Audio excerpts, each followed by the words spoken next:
You are listening to Comedy Club for Kids presents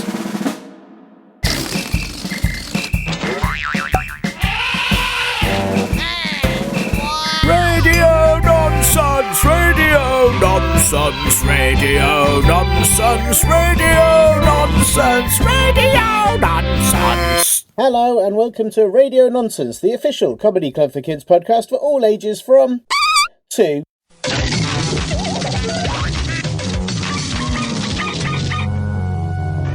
and everything in between. I know I might sound a bit strange on this week's show, but I promise it's me, Tiernan. It's just, well, you see, I got an email hand-delivered by... Hang on a second. I got an email hand-delivered by Yak Express this week from, and get this, the Comedy Club for Lids. I hadn't actually heard of them before when I looked them up. And yes, they just do comedy clubs and podcasts for, lids.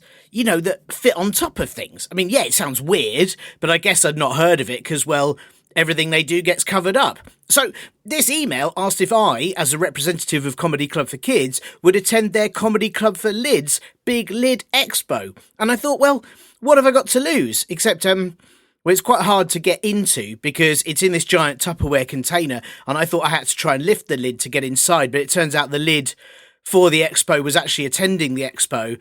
And he got quite upset with me, and the security came and removed me and made me use the door instead. And then they noticed I wasn't wearing a lid, and I had to go away and find out... Well, it's a hat, but they've sort of said it's like a lid, you see, and they've let me in.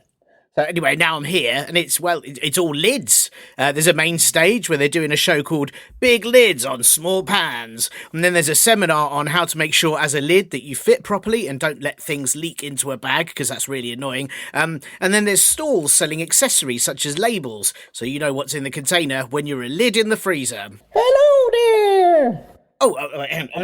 Hello! What you doing? I'm just looking at lid things. Is this your first time at the Big Lid Expo? Well, yes it is. I'm not really sure what to do, actually. I've never been here before. It's quite overwhelming as someone that doesn't really know about the world of lids. Well, I'm Jimmy Lid, and let me tell you, here there is everything about lids. Jar lids, screw-top lids, flip-top lids, bottle lids, some people call them caps, but lids is what they is. Eyelids, things that's a lid, chromosome lids. What are chrysum lids? It's a leaf beetle. They have a stall at the back where they show you 5 different ways to eat leaves, and they sell their own special leaf smoothies. Oh, wow. Why don't you take a look around and I'll do the admin bits on your podcast for you so you can have a nice time at this Big Lid Expo.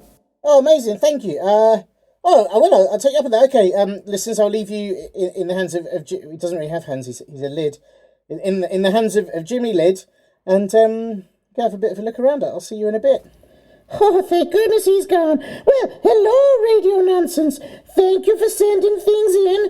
I snuck into CC4KHQ, and I read all your nice emails and texts. Don't tell Tiernan I snuck in. Keep a lid on it, yeah? This week, I'm just here to tell you that there's still time to win the Uproar prizes from previous week's shows. And, of course, if you want to ask any questions on the show or send in any jokes, please ask your drafty grunge faces, I'm sorry, grown-ups, to help you email us at podcast@comedyclubforlids.co.uk. Sorry, I mean comedyclubforkids.co.uk. You don't want to email that stuff to my podcast. I'm only interested in questions about lids and being a lid and doing things for lids. Thanks.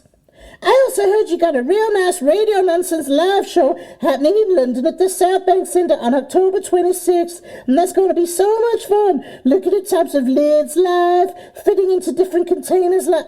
Oh, no, sorry, it'll be your questions live to Tiernan and guests. You can get tickets at southbankcentre.co.uk or in the link in this podcast blurb.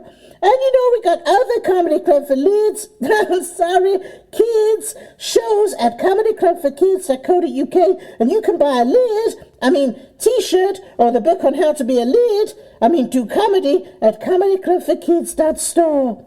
Now, I've got this week's importantest bit in this here jar. Let me just pop the lid. The lid.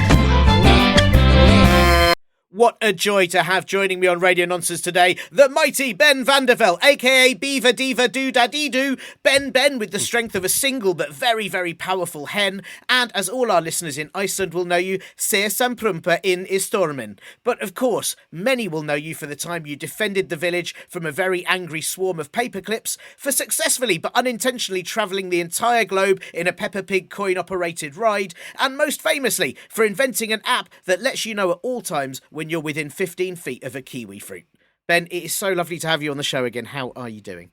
I'm very good indeed, Tiernan, and thank you very much for having me here and for reading out the top row of my CV. Obviously, there's pages and pages of this, but you've just taken a little sliver of what I commit my time to. Yes, well, I was worried. I did have the whole CV here, but I was worried that I think listeners would get upset if the podcast became more than 6 or 7 hours long. Yeah, because you've just achieved so much. I have, and listen, it's sweet of you to put in sort of my lesser achievements so people don't get too intimidated by what I've done. But I have to say, I'm very popular in the Kiwi and the hen and the Beaver Diva community. Beaver Divas, by the way, are absolutely remarkable. It's like Drag Race, but for water-based mammals. Right, yes, that's what I thought Beaver Diva. But it's an incredibly popular show, especially amongst the kind of woodland and river-based mammal community, isn't it? Yeah, it absolutely is. Beavers are seen very much as the most glamorous of the woodland creatures, and they build sort of, instead of dams, these beavers, they build cabaret venues. Of course they do, which I just assume would be wonderful. All very, do they build them out of wood, and which I just think would look quite lovely. Yeah, they build them out of wood, and then the tricky thing is finding natural-based glitter from the forest. So they have to sort of like get all sorts of different berries and leaves and mash them up. And how do you get sparkle? Spider webs, cuckoo spit, and crushed woodlice. Yeah. That's, I mean, that's, I know cuckoo spit is incredibly, people don't know that about cuckoos, but it's often also why you have to be very careful what cuckoo clock you buy, because it could just sort of, every time it, on the hour, suddenly your wall's covered in glittery spit. But there are lots of very shiny bugs, aren't there? And I don't know if maybe a tip would be sort of put certain food on the leaves and it gets covered in shiny bugs. Is that a thing? Yeah, well, the shiny bugs are the things that make your Smarties and Skittles really shiny and colourful. Of course, yeah. If you crush bugs, then because actually, I don't know if you know this, a lot of Beaver Divas work at big sweet companies. So if you go down there, there's a lot of Beaver Divas. They're dressed down. They're not wearing their magnificent hats and jewellery. They're wearing white lab coats, glasses. They've got clipboards. Obviously, they cut out the wood for the clipboard with their own teeth. They are there working on new colours for Smarties. That's amazing. Is that? I mean, am I right in thinking that pretty much anything glittery that we ever see is basically squashed bugs? Yeah, 100%. So the Queen's crown that she wears, that's all squashed bugs. Yeah, that is what I thought. Yeah. And when sort of kids do glitter at school, that's all just like bits of squash bugs, isn't it? Yeah. Oh, yeah. Absolutely. So I know it's quite popular in the child community to have trainers with little glittery things on. Or I've seen a lot of girls with glittery cardigans, all insects. Which is why if you are a child or own a child, you should be very careful what they wear when you take them to the zoo, to the reptile house. Because if they've got like one of those glittery tops on, all of the lizards will just go for it. Oh, wow. And then they could just eat their shoes or their face. Yeah. And that's something people aren't warned about enough, actually. They're really not. Well, I'm glad that I could come on this show to give this public information warning, because there's nothing, how can I put it? One of the saddest sights in nature is watching a boa constrictor try and fail to digest a glittery shoe. Yeah. Just look of regret on its face. I just can't imagine it would be tasty. I mean, I was going to think would the laces be all right? Probably not unless they're strawberry laces, which are then probably made of another insect. It's a very complicated scenario. Yeah, it is. Well, also, if you're a snake eating a lace, there's got to be a little bit in your snake brain going, "Oh, am I doing a cannibalism?" Oh yeah, because is this just a baby snake? Wow. Yeah. I mean, and these are sad. Yeah, sad times for snakes. Sad time for glittery bugs because we're saying this, and there's a bit of me that wonders there must be campaign groups who say like protect the glittery bugs, don't squish them and eat them, and and maybe we could get to a stage where instead of say putting glitter in your hair, you could just have loads of glittery bugs in your hair that are alive and happy. Well, yeah, I mean, obviously listeners can't see this, but I've got quite big curly hair, which is the perfect ecosystem for glittery bugs. So, That's what I thought. Yeah. oh yeah, so actually, like again, listeners can't see this right now, but I currently have upwards of 10,000 glittery bugs in my hair. My hair is acting as kind of like a temporary home for them before they can go on to a new be rehoused. Wow, that's amazing. So is that why your hair, because your hair is really, really shiny, and I just thought maybe I'm speaking to you because you're kind of standing in an incredible pool of light, or perhaps you're just sort of radiating goodness, but it's actually that you've got absolutely hundreds of thousands of glittering insects in your hair right now. I mean, I am radiating goodness as well. You can't act as a halfway house for glittery bugs without having a real smug sense of goodness. But also, of course. I am crawling in insects. Wow. And is that like comfortable? Sometimes yes, sometimes it's like I'm getting 10,000 tiny little head massages. So sometimes I feel very, very relaxed and zen.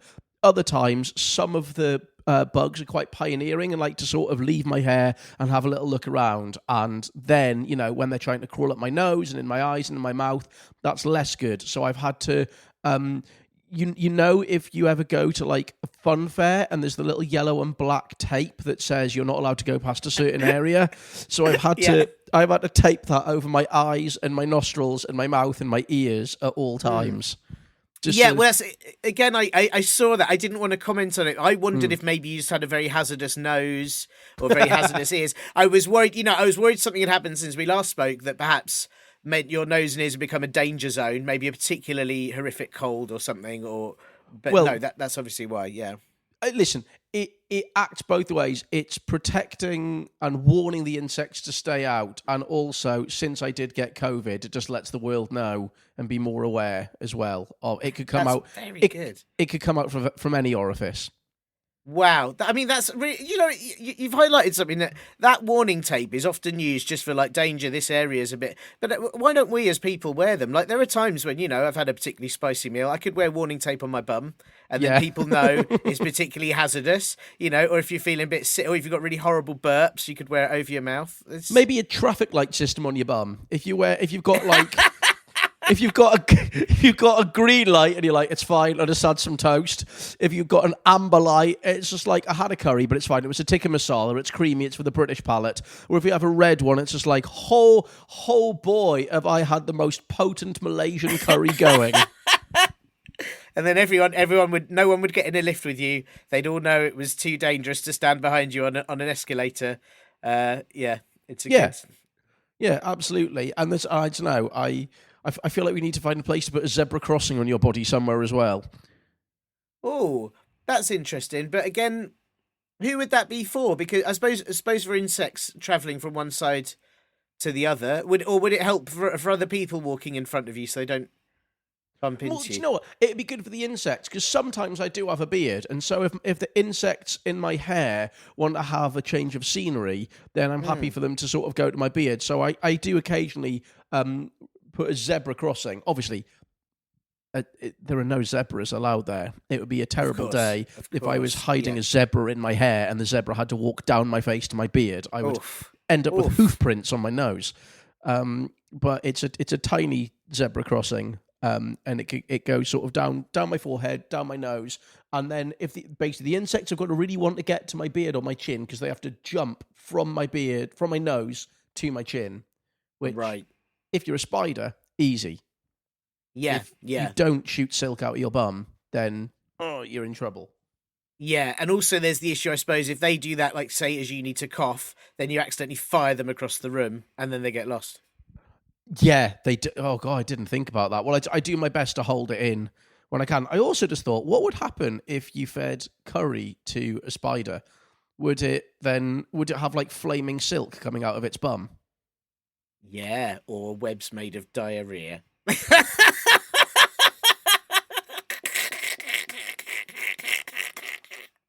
The most disgusting web you've ever seen. Yeah, just all these poor wasps and flies caught in it, going, kill me now. And Do then, you think spiders, if they ate different stuff, would make different web? Like if you had sort of, if you just fed them like marshmallow fluff, would they get fluffy webs? Would that, is that a thing? If they ate spaghetti, would they make little webs of spaghetti? yeah, oh, 100%. Mate, have you not been on holiday to Italy? Just spaghetti webs as far as the eye can see. The really difficult one is, though, if you feed spiders fusily webs, the little spiral pastas, because, there's nothing worse than trying to corkscrew spider webs out of your bum. Because the bad thing is, because the pasta twists round and round, as the spider passes the twisty web out, the spider spins round and round to make it happen, gets really dizzy. But I'd have thought the best bit, though, would be for a fly trapped in that web, and then gets a helter-skelter sort of journey, doesn't it? Lands on it, goes, woo, just straight out the other side, which is brilliant. The really tricky ones is having to get the spiders to spin lasagna sheets. That's because they do that. That's like 3D printing with a spider. That's really tricky. Yeah, and you get those pasta shapes, don't you? Like, I know there's like frozen ones. It'd be quite hard for them to sort of make a web out of little Elsas. And, yes, it is. Well, that's just Arctic spiders. Right, sure. That. Yeah, sure. Yeah, it's. I mean, I do wonder. If there are any spiders listening to this, I should just say, give it a go, right in, because it must get sort of quite boring just eating flies. And, there must be times when spiders are maybe hanging around a restaurant and seeing people have a plate of pasta thinking, why am I eating flies? I could have that. Oh, yeah. I mean, but the thing is, spiders are great traditionalists. They've always eaten flies. They will always eat flies. Obviously, for pudding, they are fruit flies. Of course. When you said any spiders listening to this, so spiders have 8 legs. They've got 8 eyes. Do spiders have 8 ears? Oh, I don't know. That's a good question. You sort of hope they did. I feel like they should have 8 of everything, shouldn't they? 8 bums, 8 ears, 8. They've got like 16 knees, I suppose. But yeah, I don't know. Maybe they do have 8 ears. Would they need 4 pairs of headphones? Yeah, you'd imagine so. But then would it be 4 pairs, or would it be 1 pair of octophones? Whoa. Yeah, but then like they could have 1 pair of headphones over 1 pair of ears, and then they could use other ears for like when their spider grown-ups go, dinner's ready, so that then they're not missing out on dinner. Yeah, dinner's ready. What's for dinner? It's fly bolognese. Oh, not again. Yeah, grilled flies. It's probably quite limiting after roasted flies. Yeah, they don't even do like how you can get like peanuts, different flavored peanuts now, so they're coated. And they don't even do like salt and vinegar flies or sort of peri peri flies. No, well, obviously the thing is now, because it's summer, you can have fly kebab, where you yes, just a little wooden stick all the flies on there, roast it on the barbecue. Of course. Or if you want to slow roast it, then you can have pulled fly. Oh right. Yeah. And how do you just pull a fly? Yeah. That sounds really horrible. What do you do? Sort of grab each end and just pull a fly? Well, no, like you can have pulled pork. So you you slow roast it, and then obviously the wings come off dead easy because they always do. But then it means it's more it's mushier. It's because if you have roast fly, then you get a nice sort of like a bit of fly breast. There's not much leg on a fly. It's mostly mostly breast, and to be honest, the wings are fairly papery. But with pulled fly, it goes all mushy. It's like it's kind of like eating wet paper, but it sounds delicious. Yeah, and it has no nutritional value, and you are culturally appropriating from spiders. But other than that, delicious. Well, I mean, that sounds amazing. And it's interesting as well, you say, and I have to say, I'm so delighted, because I'm delighted that you came on the show, and I didn't expect this level of fly insect-based knowledge, and I feel like a fool for not sort of mentioning your expertise in that in your accolades at the top. But you mentioned fruit flies are for dessert. So my question would be: are green flies like you have to have 5 of those a day to be healthy to supplement the normal flies? Is that how it works? Oh yeah, 100%. Mayflies are obviously only a seasonal good, as well. Dragonflies are quite the delicacy. Wow. They are, yeah. Wow. They are. They're basically, you only get dragonflies in Michelin-starred restaurants, and you've got to know what you're doing with them. Right. What about butterflies? Do you use them sort of spread on top of the other flies? Is that how that works? Yeah, you do a lot of cooking with butterflies just to bring the flavour out. Right. Right. And of course, you stick horseflies in Findus lasagna. Yeah. Yeah, of course. Yes, 2015 called. It would like its reference back. that reference is older than some of our listeners. Yes. I'm looking forward to them asking their grown-ups about that one. So, well, Ben, look, sorry, lovely. I'm just going to pause for a minute of of them asking the grown-ups about that. The grown-ups explaining it, and just the kids going, "And you were fine with that, were you?" You were. Hey, spiders eat flies, so I think it's all fine that people have eaten horses. But spiders don't ride flies around tiny little racetracks. Which I think is a shame and a missed opportunity. It is. But also, spiders are bigger than flies, so they'd have to have a fly for each leg. Anyway, no, doesn't matter. Move on. Yeah, yes. Well, look, Ben, it's so lovely having you on the show again, and thank you for having time in between all of your many feats of incredible adventure to talk to us. And obviously, I've asked you for a very specific reason. We've got a very specific question that I think you can answer. But before we get there, I have to, for admin purposes, I've got to ask you a couple of things, right? Sure. The first one of which is, you've been on the show before. It is an audio podcast. Our listeners mostly listen to it with their ears. But as I say every week, they may want to listen to it with their ears, their bums. We don't discriminate. That's fine if they want to do that. And so I just wonder, because it's an audio podcast, if you have a favourite noise that you could either tell us about or preferably even make. I do have a favourite noise. My favourite noise is this.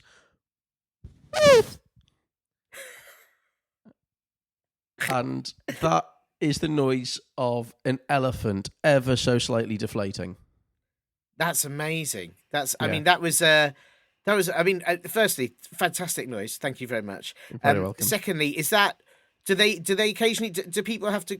I don't know if it's people or other elephants to have to go around re-inflating them? Well, why do you think they've got trunks? That's what happens there. Yeah, it's sort of like what people don't know is obviously in this country we have plug sockets that have got 3 pins, and on the continent it's 2 pins. The main difference between African and Indian elephants that no one ever talks about is that African elephants have got 2 holes which plug into a little socket on the side of their mates, and Indian elephants have 3 holes in their trunks which plug in to their mates. Right. That's amazing. I suppose they need different levels of air to inflate, depending on the species. Because it's not fat. Just elephants are full of air. If you completely deflated an elephant, it would just look like a huge grey clothes horse. But you wow. Yeah. That must be quite good for travelling though. If elephants want to travel long journeys, they just deflate themselves, pack themselves into a suitcase, and then when they get the other end, someone pumps them up, and then they're a full-size elephant again. Yes, yeah, absolutely. I mean, that's why you have ended up with so many elephants in zoos all around the world. They are surprisingly easy to transport. Just like, giraffes actually have collapsible necks. Is that right? Where's the collapsible? Is it at the bottom of the neck or sort of midway? Does it just sort of fold over? It's hinged. Right, sure, yeah. Right. Yeah, that is why if you see a giraffe where the hinge hasn't been put in and there's a windy day, its head just flops about all over the place, doesn't it? Oh yeah, it's. But also, it means that an unhinged giraffe can be used as a windsock on the savannah. Yes, yes, it can. And an unhinged giraffe is definitely something people need to be sort of aware of and worried about, I'd have thought. Yes. Yeah. Yes. All these. I mean, people don't. I think you've highlighted with your fantastic noise. Just there are so many elements of especially these larger animals that people aren't aware of. I'm pretty sure that lions, you can just sort of you can just sort of zip file them, can't you? You can just sort of zip file a lion, and then yeah, and then you just sort of transport it on a USB. Yeah. Well, same with tigers. Like the reason that they have stripes is not for camouflage. It's that actually it's a QR code, so right. you can just scan it and then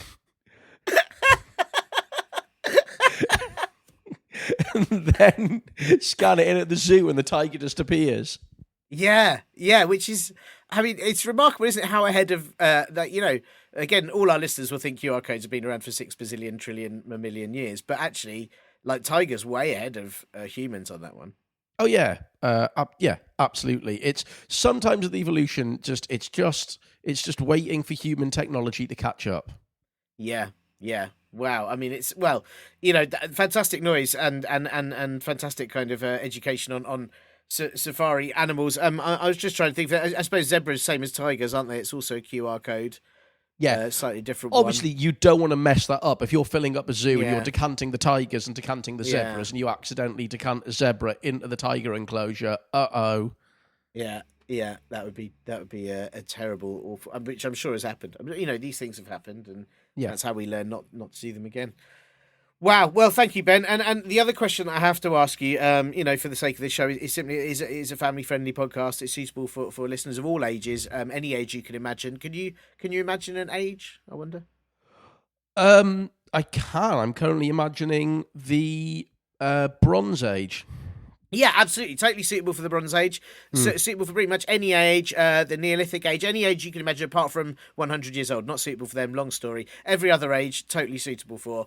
So I just wanted to check that, because of that, if there are any rude words you won't be saying on this podcast. Yeah, I've got a couple. I won't be saying cummerbund. No. No. Just every single syllable of that is absolute filth. So I won't be saying that. I also won't be saying duffel hump. Oh no! Don't. Oh no! We would get banned. We'd just be taken down. Yeah. The last thing I want is for you guys to get cancelled. So I won't be saying duffel hump, or indeed Humpelduff, which is the German for Huffledump. Yeah, which is actually I've heard worse. Depending on what context it's used, but I've heard it's far worse. And I wouldn't say Huffledump. Definitely not on this show. Good. And last of all, what was the word now? It's, do you know what, my brain has actually redacted the word from my mouth because wow. Yeah, I think it was sizzle flap, but I might be wrong. So your brain has redacted a word because it's so awful. It is. I think it was sizzle flap, but I could be wrong.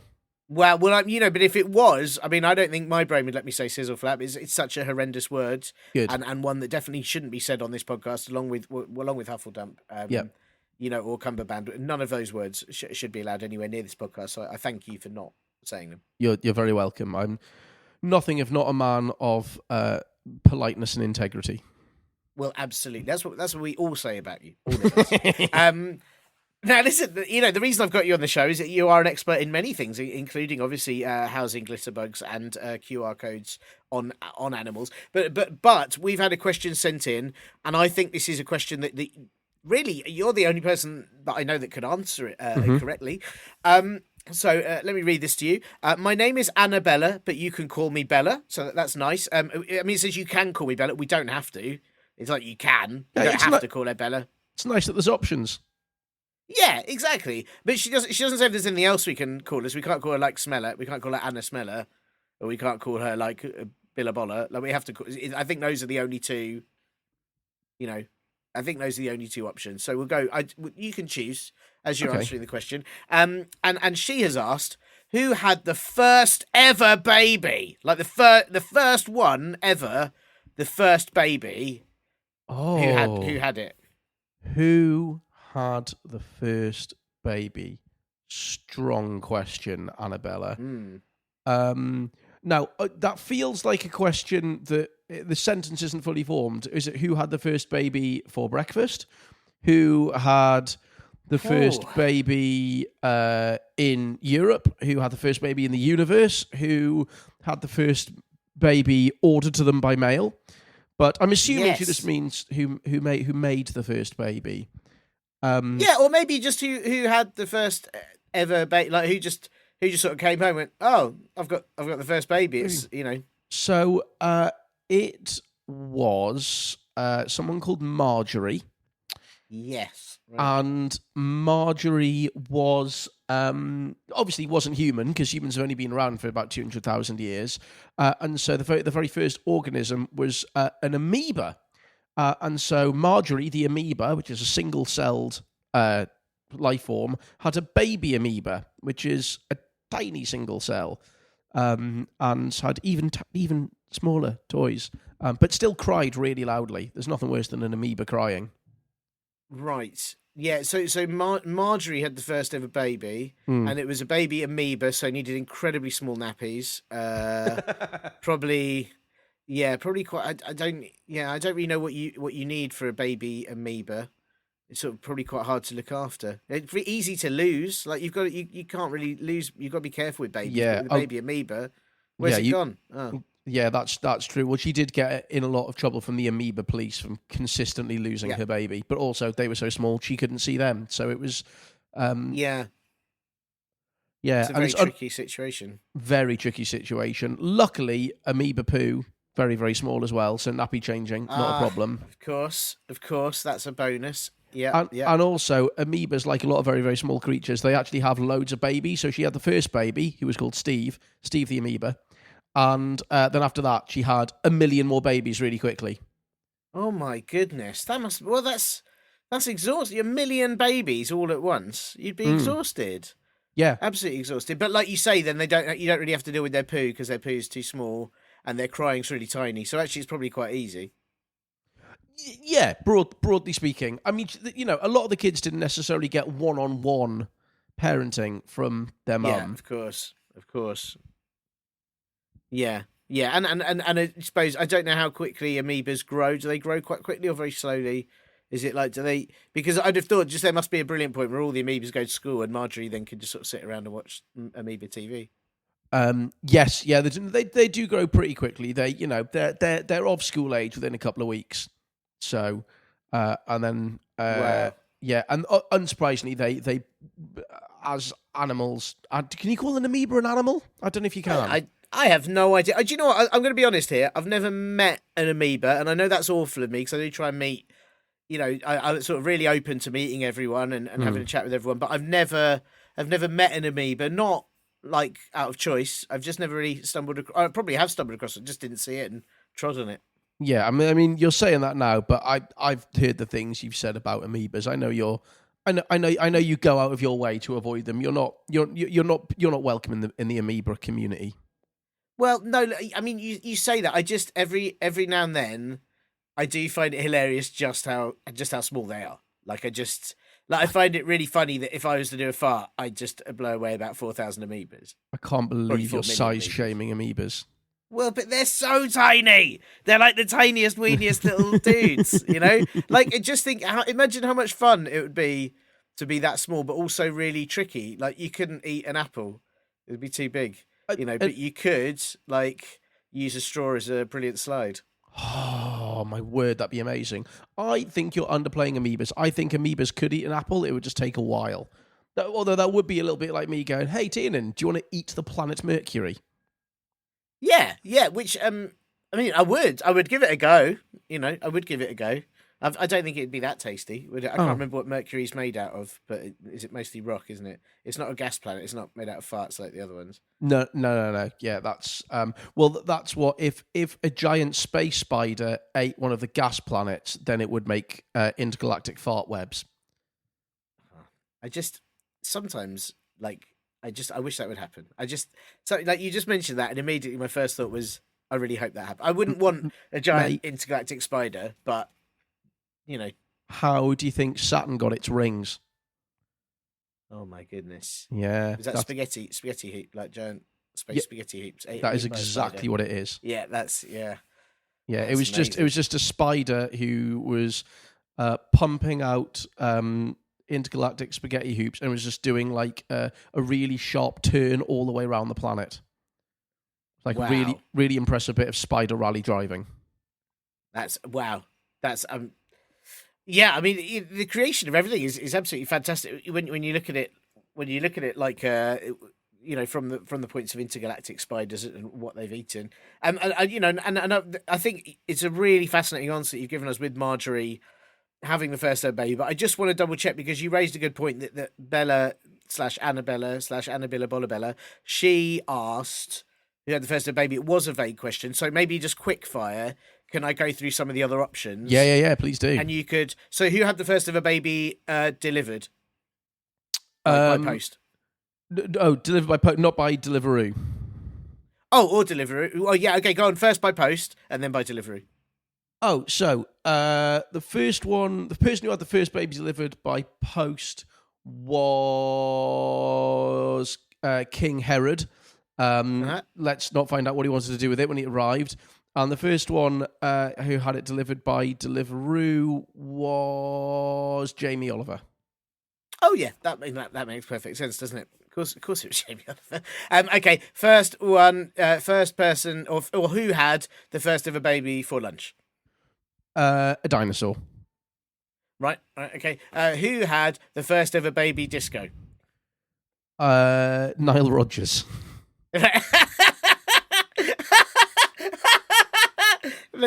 Of course he did. That makes. Who had the first ever baby hat? Who had the first baby hat? Mr. and Mrs. Hat. They're very pleased, mother and baby doing well. Oh, that's a lovely story. I'm pleased to hear that because I'd heard about them and I hadn't heard the update, so I'm pleased that's all going well. Who had the first ever baby sausage? A builder from the 7th century BCE who needed to get himself going before building a ziggurat. Wow. Okay, that's if you don't know what a ziggurat is, it is basically a big tower that looks like a sausage. But it's a much better name than just big tower, isn't it? I think a ziggurat sounds. I'd like to call more towers ziggurats. Yeah, me too. Also, I'd like to call more sausages ziggurats. Like, what are you having for breakfast? Fried egg, ziggurat and chips. Yeah, would they have to be mini? Would you have to call them like mini cigarettes? If do cigarettes have to be a certain size? You are almost calling them cigarettes there, aren't you? Yeah, so mini having mini. Well, just let me advise listeners not to have mini cigarettes for breakfast. Yes, but you could have mini ziggurats for breakfast. Yes, you could. They will be chewy but delicious. Yeah. Wow. That's it's just like sometimes when you say things like that, like a ziggurat is a much better name for a tower is quite a boring name. And sometimes I wonder if, like, it just makes me think that sometimes we've got some quite boring names for things when there are more exciting names out there. Like, why aren't bridges called, like, boogaroos? Well, true. Why aren't... do you know what? I was going to make something up, and then I looked in the corner of my room with my piano, and I'm going to tell you one of my favourite facts, which Pidgin English, which is basically... a country, for listeners that don't know, a country where English isn't their traditional language, but they have made their own version of English. They call pianos, or there is a country that calls pianos, old man, you hit his white teeth, he be happy, you hit his black teeth, he be sad. Wow, that would be quite hard to put on a name badge, like a piano convention. Yeah, it's a lot, isn't it? But I like it. It's a really fantastic name. I didn't realise. I feel like a fool because I thought Pidgin English was when pigeons spoke English. So what do they call pigeon? What do they call it when pigeons speak English? If Pidgin English isn't what pigeons speak. Ratwing language. Right. Okay. Okay. So they speak ratwing language when they coo in English. Then what do flying rats speak when they speak English? They speak Pidgin English, which the pigeons find very confusing. It's really confusing. Sometimes the world is just too complicated, Ben. And it is. It really is. Well, thank you for coming on the show, making it less complicated. You've answered Annabella Annabella her question, which was very important. Yes, and I appreciate that. And I think we can. Whether it's Mr. and Mrs. Hat or Marjorie, I think you've answered pretty much every possible area that she might need to know. Yeah, I think so. I think I'd like to hope that my expertise in first babies has been put to good use. Mm. Oh, do you know what, though? I didn't ask you, who had the first ever baby Belle? Oh, the first ever baby Belle, that was baby Big Ben. Oh yeah, that makes sense. That makes absolutely sense. Yeah. Of course. Thank you. So I suddenly realised I hadn't answered that one, and that may be the one that Bella meant. I didn't want to miss out. Well, listen, thank you. It's a joy to have you on the show. If you've got a bit busy week ahead, I presume, with all the sort of kiwi finding and. Yeah, I do. Well, the obviously the problem is with the kiwi finding is that I thought when I was asked by the International Kiwi Hide and Seek Committee that they wanted me to find the fruits, but they actually meant the birds. And so before I go and find all of the birds, I've got to go and replace all of the kiwis that I have found and collected. I know. That's tough. And it's the worst way around, isn't it? Because most of the kiwis, the birds, are in New Zealand, whereas the kiwi fruits are everywhere. So that's I'm going to spend the weekend replacing kiwis. Yeah, that's a long weekend for you. That's going to be quite tiring. You're going to have to start early. I think. Yeah, and probably also going to have to comb all those kiwis' hair, so to put them back in the condition they were in. Give them a little comb. Yeah, they do. They do like a nice middle parting as well. Yeah, they love it. Yeah, they do. But if you're ever sad at the supermarket, just go to the kiwi basket and just give them a little rub. Yeah, it's just lovely, isn't it? Yeah, it's really nice. Yeah, I often think about drawing a face on one, keeping it as a pet. Yeah. Oh, it's like a. To be fair, a lot of kiwis, if you draw a face on them, look like unevolved Pokemon. Right. Yeah. If you do that, or if your little brother wants a dog but he can't afford one, a couple of cocktail sticks through an aubergine, put some oranges on the side as wheels / legs, tie a rope around it, and pull it along, and you got a little ober dog. These are amazing tips, Ben. Thank you. I hope many of our listeners do get ober dogs, and also I do hope many of our listeners don't wait for kiwis to evolve into whatever their next stage of Pokemon evolution is. It could take some time. Or worse, you end up with some sort of terrifying kiwi creature that's roaming around, destroying stuff. So just be careful. All I'm saying to listeners, as ever with these podcasts, you just have to heed caution with some of the things that are recommended. But thank you, Ben. Thank you so much for your wisdom, your expertise, and for answering Annabella's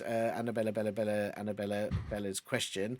And good luck with the kiwi replacement weekend. You're very welcome. Thank you.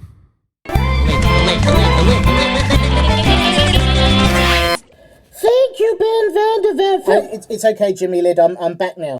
Oh, that lid really suits you. Yeah, I found that one. It just fits perfectly over my ears. It's very snug.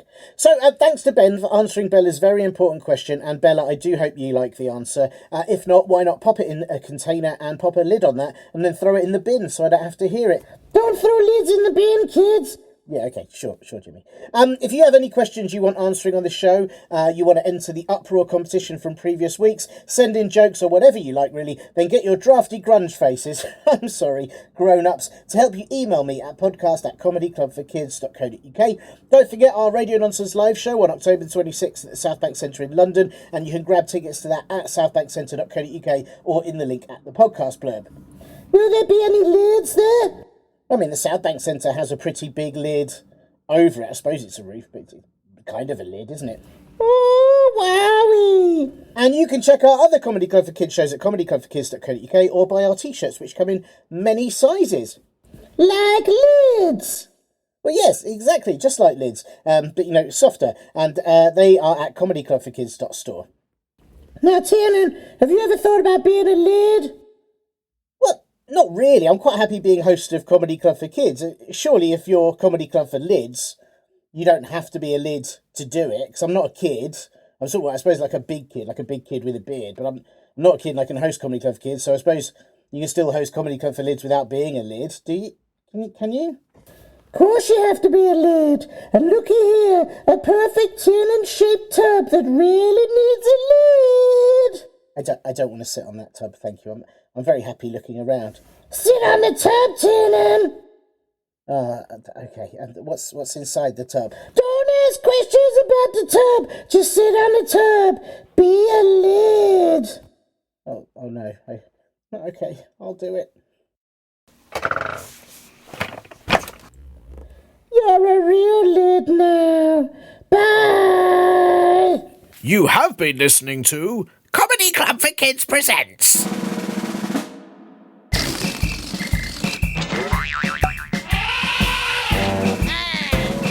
Radio nonsense, radio nonsense, radio nonsense, radio nonsense, radio nonsense. It's the end.